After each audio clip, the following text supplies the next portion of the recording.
Georgetown police tell me that the suspect is not from Georgetown. In fact, she's not even from Kentucky. She booked a one-way ticket here from Georgia, and if she was successful, police believe she would have taken the interstate to a clean getaway. Coming to a different state, it's harder to track down that individual if the dealership was to go ahead and award her that vehicle and didn't set off any kind of anomalies. Akeria Wilborn of Georgia is facing 4 counts related to identity theft in Scott County after attempting to buy a car from the Dan Cummins Chevrolet Buick dealership in Georgetown. Their employees did a great job of kind of picking up on clues that didn't really set right with them. Executive Manager Jessica Gilbert says interacting with Wilborn raised some red flags, including switching from looking at sports cars to pickup trucks. Usually if you're looking at a sports car, you're not also looking at a pickup truck. Leading workers to dig deeper. We have some tools and different things and processes in place to help protect our consumers, and fortunately our team is really diligent and they identified some of these things that were going on, and we just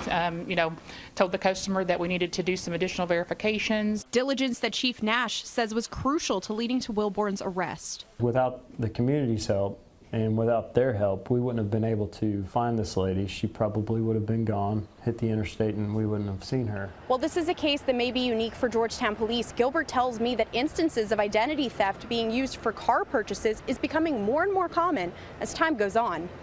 In Georgetown, Jessica Umbro, WKYT.